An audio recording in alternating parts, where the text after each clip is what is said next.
ونحن على ذلك لمن الشاهدين والشاكرين والحمد لله رب العالمين. قال الله تبارك وتعالى في شان حبيبه إن الله وملائكته يصلون على النبي يا أيها الذين آمنوا صلوا عليه وسلموا تسليما. اللهم صل على سيدنا مولانا محمد بعدد كل شيء معلوم لك رب يرني بجمالك يا رسول الله يا رسول الله يا رسول الله صلی اللہ علیہ وسلم. مزمل بھائی میرے مقتدی ہیں اور نماز پڑھتے ہیں ماشاءاللہ. تو میں جب فرسٹ ٹائم ابن ادم مسجد میں گیا پہلے دن ظہر کی نماز میں پہنچا تو اصل میں حضرت سے ملاقات ہوئی. میں دیکھتے ہی ان کو کہا کہ سلسلے کا رنگ جو ہے وہ نظر آ جاتا ہے. کوئی بھی ہو کہیں بھی ہو کسی بھی سلسلے کا ہو سلسلے کا رنگ نظر آ جاتا ہے. اور اس دن سے پھر ہماری دوستی اور ملاقات یہ بڑی اور آج ہم یہاں ان کے پیر و مرشد کی بارگاہ میں حاضر ہیں اور یہ ان کا ہی کرم ہے ورنہ اپنا کوئی کمال اس میں ہے نہیں. بزرگ فرمان رہے تھے میں تو یہاں بہت سے لوگوں کے نام جانتا بھی نہیں ہوں. شاید آج پہلی ملاقات ہے تو ہو سکتا ہے آگے آئے تو نام بھی جان جائے. میں معذرت بھی چاہوں گا دستبوسی بھی نہیں کر سکا. اس لیے بھی مجھے معاف فرمائیے گا کیونکہ ہماری تربیت یہ ہوتی ہے کہ ہم کہیں بھی جائیں تو خالی ہو کر جائیں کہ کوئی صاحب نظر وہ بھر دے تو ہم بھر جائیں ورنہ ہم آتے ہی خالی ہو کر ہیں. اور میں اوپر بیٹھنا بھی نہیں چاہ رہا تھا لیکن کافی اصرار کے بعد مجھے میں یہاں بیٹھا ہوں. تو چند باتیں آپ کے سامنے میں کرتا ہوں. پہلی بات ماشاءاللہ بزرگ نے فرمایا کہ منقبت ہونی چاہیے. منقبت واقعی ہونی چاہیے. میرے پیر و مرشد حضرت حمزہ علی قادری نور اللہ القدہ فرمایا کرتے تھے کہ جب منقبت ہو کسی کے بارے میں کوئی بات کہی جا رہی ہو تعریف ہو کچھ بھی ہو یا تو وہ حاضر ہوتا ہے یا وہ غائب ہوتا ہے. اور جب منقبت سنائی جا رہی ہے تو جس کے بارے میں تعریف کی جا رہی ہے وہ حاضر ہوگا. تو ہمارا عقیدہ ہے کہ جب ہم منقبت پڑھتے ہیں وہ صاحب مزار وہ صاحب عرس حاضر ہوتے ہیں اور وہ کرم فرما رہے ہوتے ہیں. شاید یہ بات بڑی نہ ہو جائے. سلسلے کے جو مریدین ہوتے ہیں یہ اوراد و وظائف ان ساری چیزوں میں یہ لگے ہوتے ہیں کر رہے ہوتے ہیں لیکن جب خاص موقع ہوتا ہے عرس کا اور اس میں جب منقبتیں پڑھی جا رہی ہوتی ہیں تو پھر بہت سارے یعنی ہر ایک کی منازل طے ہو رہے ہوتے ہیں. ہر ایک کے منازل طے ہو رہے ہیں. اچھا آپ کہیں گے آپ اتنی بڑی بات کر رہے ہیں تو کیسے کر رہے ہیں؟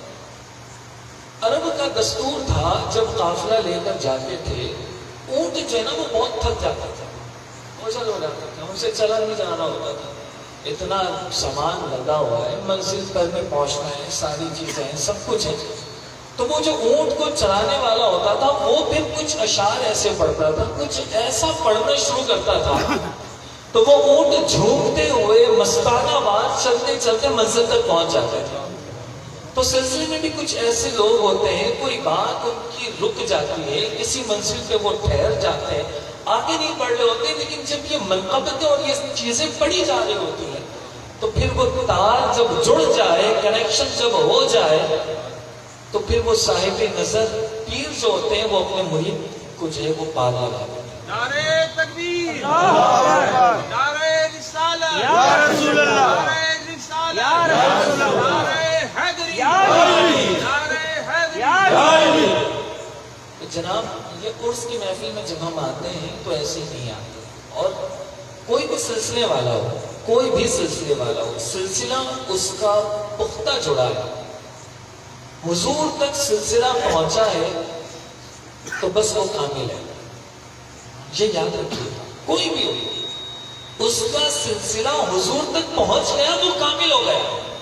جس کا بیچ میں سلسلہ ٹوٹ گیا نا وہ پھر کامل نہیں ہے. اور ہمارا عقیدہ ہے کہ ہمارا سلسلہ حضور تک پہنچا ہوا ہے. اس میں پریشانی کی بات نہیں گھبرانے کی بات نہیں. میں نے آپ کے سامنے پارہ 6 سورہ مائدہ کی آیت نمبر 35-35 تلاوت کرنے کی سعادت حاصل کی. اس میں رب تبارک و تعالی ارشاد فرماتا ہے یا ایھا الذین آمنوا اتقوا اللہ یہ جو کلام ہے یہ خاص ایمان والوں سے کلام ہے. انسان بہت ہیں، ہر کوئی انسان ہے، اس میں کافر بھی موجود ہیں، یہود و نصارہ بھی موجود ہیں، ہر بندہ موجود ہے. لیکن یہ جو کلام خاص کیا گیا ایمان والوں سے، یا ایھا الذین آمنوا، اے ایمان والو، یا ایھا الذین آمنوا اتقوا اللہ، اے ایمان والو اللہ سے ڈرو. پہلی بات یہ تعلیم فرمائی گئی. کون فرما رہا ہے؟ رب فرما رہا ہے، اے ایمان والو جو ایمان لے آئے اللہ سے ڈرو. ٹھیک ہے. وَابْتَغُوا إِلَيْهِ الْوَسِيلَةَ، اس کی طرف وسیلہ تلاش کرو. وسیلہ کیا ہے؟ وسیلہ یہ سلسلہ یہ ایک ہی بات ہے، یہیں سے یہ سلسلہ جوڑتا ہے. سلسلہ وسیلہ اگر آپ جائیں گے اس کے ورڈ کو بھی دیکھ لیں تو کہیں نہ کہیں سے الفاظ جو ہے وہ میچ کھا رہے ہیں.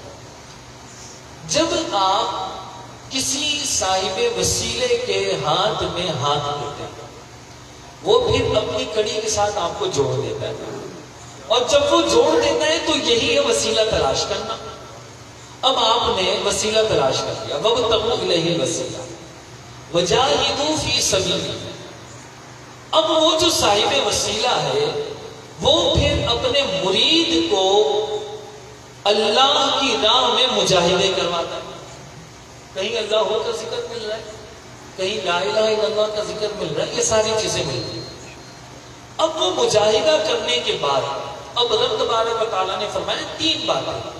ایمان والو اللہ سے ڈرو، ڈر گئے وسیلہ تلاش کرو. وسیلہ مل گیا، وہ جو بھی صاحب سلسلہ پیر ہے وہ پھر آپ کو اللہ کی راہ میں مجاہدے محنت کروائے گا. شجرا پڑھا کرو اور آدھو وظائف پڑھا کرو. چلیے مشکل آ گئی کوئی بات نہیں، یہ پڑھ لو، یہ چیزیں آ گئی کوئی بات نہیں جناب، یہ پڑھ. یہ ساری چیزیں چل رہی ہیں.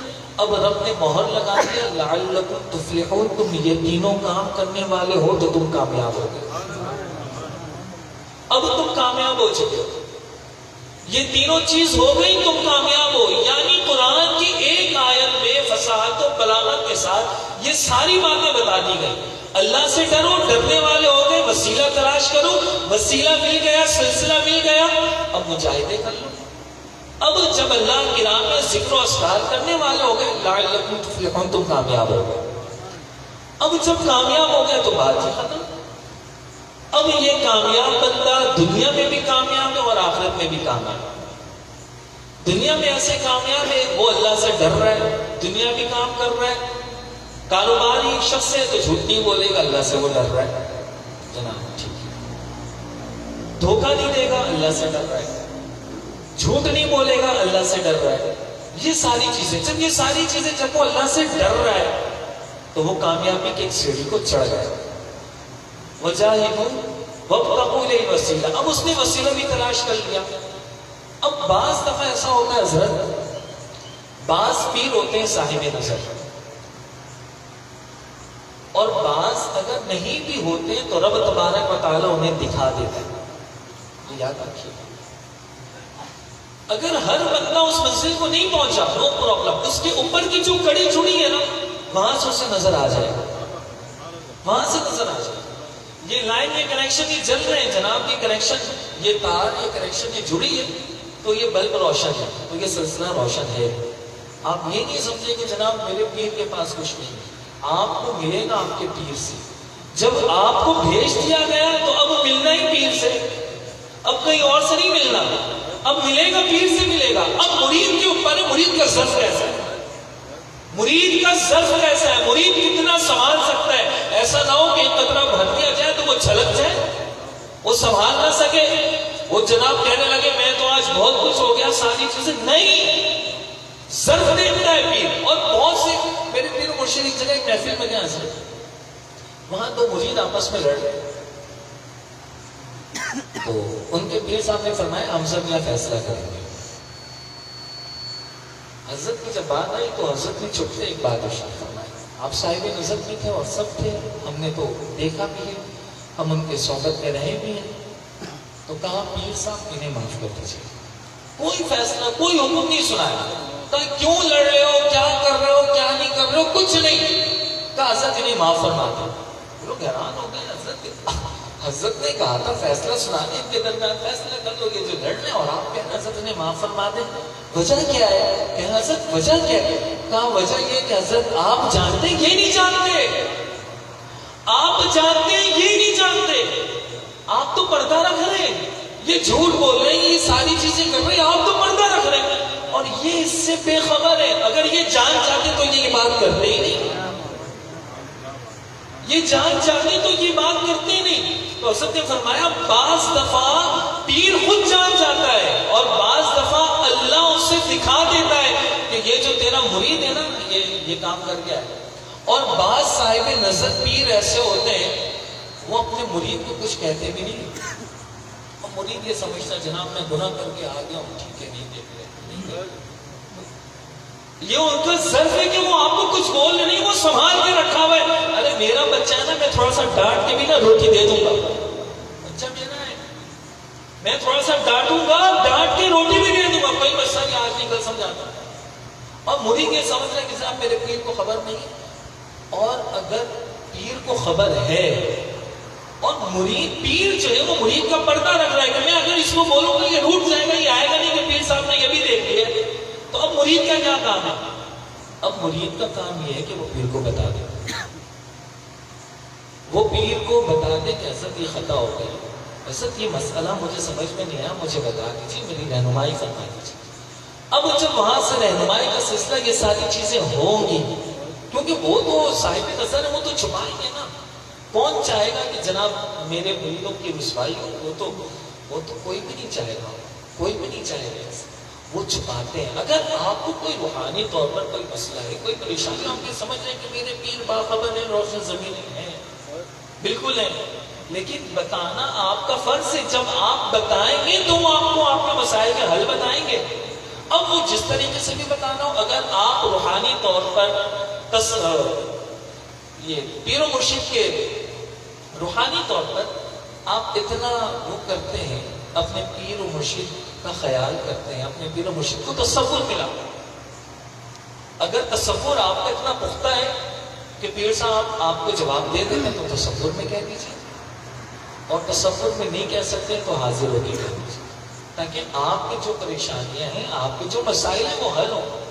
وہ تو صاحب نظر لوگ ہیں، وہ نہیں بتائیں گے، اور وہ جب نہیں بتائیں گے تو پھر آپ نہیں کرو گے میں کہ پیر صاحب کی نظر نہیں ہو رہی، پیر صاحب کا بچہ نہیں فرما رہے۔ حضرت کوئی بھی پیر ہو وہ اپنے مرید کو یہ چاہتا ہے کہ میرا مرید پار ہو جائے، کوئی بھی ہو وہ یہ چاہتا ہے۔ آپ کہیں گے آپ اتنا پیر اور یہ کیوں بات کر رہے ہیں، یہ تو ہونا نہیں چاہیے۔ بعض ایسے سائیکو قسم کے لوگ ہوتے ہیں جناب، آپ پیر یہ کیا پیر ہے، یہ کیا وسیلہ ہو، یہ ساری چیزیں۔ تو میں 3 بزرگوں کے نام لیتا ہوں جو بڑے کامل بزرگ ہیں۔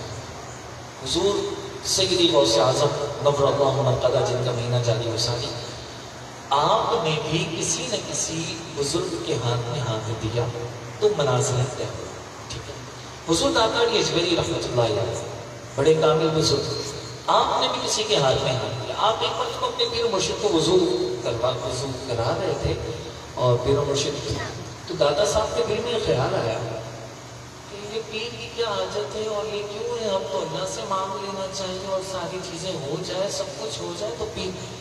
اللہ اکبر، ایسے روشن ضمیر پیر تھے کہ کہنے لگے عثمان جو تمہارے دل میں بات گزر رہی نا مجھے خبر ہے، جو تم سوچ رہے ہو نا مجھے پتا ہے، یہ مت سمجھنا کہ میں نہیں جان رہا ہوں، تمہارے دل میں جو بات ہے میں جان رہا ہوں کہ تم یہ سوچ رہے ہو کہ یہ پیری مریدی کیا ہے۔ کہا یہی تو پیری مریدی ہے کہ شیطان جب تمہیں وسوسے دلائے تو پیر کی مدد آتی ہے اور اس وسوسے سے کاٹ ہو جاتی ہے، پیر کی مدد آئے گی اس وسوسے سے کاٹ ہو جائے گی، جب کاٹ ہو جائے گی تو تمہاری منزل کاٹ ہو جائے گی۔ تیسرے بزرگ کا نام میں لیتا ہوں حضرت سلطان باہو رحمۃ اللہ علیہ، پیدائشی ولی ہیں یہ تینوں پیدائشی ولی ہیں۔ حضرت سلطان باہو رحمۃ اللہ علیہ کے بارے میں آتا ہے کہ آپ بچپن کے عالم میں گلی میں کھیلنے کے لیے نکلتے تھے تو کوئی بھی یہودی حضرت سلطان باہو کو دیکھتا وہ کلمہ پڑھ کے مسلمان ہو جاتا۔ اللہ ایسے پیدائش اللہ کی، کوئی بھی دیکھ لے وہ کلمہ پڑھ کے مسلمان ہو جائے۔ یہودی پریشان ہو، ہندو پریشان ہو گئے، یہ تو جدھر سے گزری کہ وہ دیکھے گا کلمہ پڑھے گا مسلمان ہو جائے گا، کلمہ پڑھے گا۔ تو 2 باتیں ہوئی، یا تو ان کے گلے میں نا گھنٹی باندھ دی جائے تاکہ یہ آ رہے ہو تو ہمیں پتہ چل جائے, ہم اپنے آنکھوں کو چھپا لیں, ہم نہیں دیکھ سکتے سلطان باہو کو, کہیں ایسا نہ ہمارا دھرم شک ہو جائے, جو بھی ہو جائے. اور دوسری بات پھر یہ روایت یوں بھی ہے, حضرت سلطان باہو رحمۃ اللہ علیہ کے چہرے پہ نقاب آپ فرما لیا کرتے تھے, جب ہم باہر نکلتے تھے چہرے پہ نقاب. پیدائش کو نہیں, آپ اپنی والدہ کے پاس ایک دن بیٹھے تھے تو والدہ فرمانے لگی کہ بیٹا اس پیر کے ہاتھ میں ہاتھ دے دو. حضرت سلطان باہو فرمانے لگے, امی جان میرے پیر و مرشد تو حضور پاک ہے, میرے پیر و مرشد حضور پاک ہے, میں نے تو ان کے ہاتھ میں ہاتھ دے دیا ہے. والدہ بھی ولیہ تھی, والدہ نے کہا بالکل ٹھیک ہے, تم نے ان کے ہاتھ میں ہاتھ دے دیا, ظاہر میں بھی کسی کو تلاش کرو, ظاہر میں کسی کو تلاش کرو, ظاہر میں کوئی ہو جس کے پاس جاؤ, جس کی صحبت اختیار کرو. پھر آپ اپنے پیر و مرشد کی تلاش میں نکلے اور کئی بزرگوں کے پاس آپ گئے. آخر میں مولانا عبد الرحمن صاحب کے پاس آئے, تو جیسے ہی آئے تو وہاں مریدین کے مریدین میں حسد ہو جاتی, یہ آج ہی آیا ہے اور آج ہی یہ منزل مل گیا, اسے آج ہی خلافت مل گئی, آج ہی سب کچھ ہو گیا, ساری چیزیں ہو گئی, ہم تو اتنے دن سے برتن دھوتے رہے جناب, ہم تو اتنے دن سے یہ کرتے رہے جناب, ہم نے تو آستانے کی جھاڑو بھی لگائی, ہم نے تو یہ بھی کیا, ہم نے تو وہ بھی کیا, فلاں فلاں. مریدین میں یہ ساری چیزیں چل رہی تھی اور پیر صاحب نے حضرت سلطان باہو کو نواز دی. نوازا تو آپ کے نکلے باہر نکل کے چوراہے پہ کھڑے ہو گئے. کوئی بھی آتا اس پہ نگاہ ڈالتے وہ اللہ کا ولی ہو جاتا, جو آتا نگاہ ڈالتے اللہ کا ولی, اللہ کا ولی. شور مچ گیا, کہا پیر صاحب آپ نے دے دیا نا اس کو, دیکھیں ہم اتنی سال سے محنت کرتے رہے, ساری چیزیں کرتے رہے, سب کچھ کرتے رہے, اور آپ کو اس کو دیا, دیکھیں وہ چوراہے پہ کھڑے ہو کے سب کو ولایت بانٹ رہے ہیں. کہا آپ جاؤ بلا کے لے آؤ. حضرت سلطان باہو کو بلایا گیا, آپ آ گئے. کہا یہ کیا کر رہے ہو؟ حضرت آپ نے دیا, چیک بھی تو کرنا, یہاں بچہ اگر کھلونا خریدتا ہے تو بھی وہ چلا کے دیکھتا ہے کہ صحیح ہے کہ نہیں. آپ نے مجھے ولایت دی, میں کھڑے ہو کے دیکھوں تو صحیح کہ ولایت ہے بھی یا نہیں, تو میں دیکھ رہا تھا. ٹھیک ہے جناب.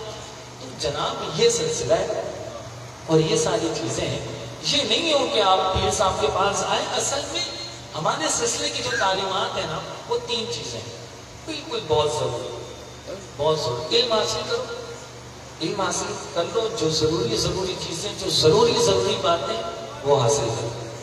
یہ حاصل ہو گیا. اب کیا کرو, کچھ بھی نہیں ہے, صرف پیر کا دھیان رکھو. کیونکہ علامہ رشید بابا فرمایا کرتے تھے, ان کی صحبت میں بھی حاصل کا سلسلہ 3 مرتبہ رہا. آپ فرمایا کرتے تھے کہ کچھ بھی ہو نہ ہو بس دھیان, اور دھیان ہونا چاہیے اپنے پیر و مرشد کی طرف. یہ دھیان, اور تیسری چیز ہے پھر عشق اور ادب.